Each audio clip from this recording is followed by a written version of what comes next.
The Prophet ﷺ understood when he was talking to someone that might be the last time he speaks to someone. The Prophet ﷺ, when he says that pray as if it's your last prayer, وَلَا تَكَلَّمْ بِكَلَامٍ تَعْتَذِرُ مِنْهُ غَدًا, don't say something that you'll have to apologize for tomorrow. You don't find any incidents with the Prophet ﷺ where he wishes he didn't say something to someone right before they died, or the Prophet ﷺ regretting any type of interaction, because his relationships, alayhi salatu wassalam, they revolved around what he taught, this idea of the akhirah. And so, when we're talking about the Prophet ﷺ forgiving people, we're talking about Fatah Makkah, and these people that caused him so much harm, how is it that the Prophet ﷺ is able to forgive? How is it that the Prophet ﷺ is able to close that chapter, or what was necessary of that chapter? And I want to talk about that for a bit, bidnillahi ta'ala. It's because the Prophet ﷺ understood that you can't close certain doors in your life unless you're trying to keep other ones open. And let me talk about that for a moment.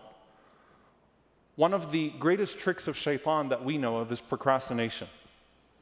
And we talk about procrastination in regards to our salah. We talk about procrastination as we should, because our relationship with Allah subhanahu wa ta'ala is the most consequential relationship in our lives. We talk about procrastination with this and procrastination with that. But what about the people and the problems in our lives? People and problems. You cannot close certain doors unless you're trying to keep other doors open. And for us as Muslims, that means first and foremost that door with Allah subhanahu wa ta'ala. And so I want you to imagine your life as a bunch of doors.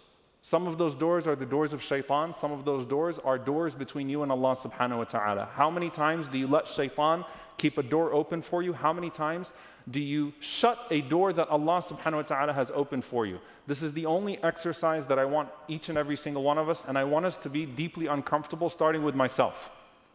All of us be a little bit uncomfortable here and think about the doors in our lives and try to interrogate ourselves for a moment. Every door that's in our lives. The Prophet ﷺ said, "La taqul kalimat law." Don't say the word if, because taftahu abwab ash-shayateen, or tuftahu biha abwab ash-shayateen. That word if opens the doors of shaitan. If only I would have done this, if only I would have done that, if only this would have been different, this outcome would have been different.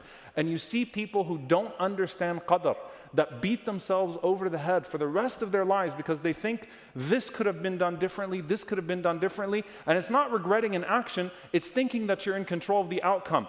If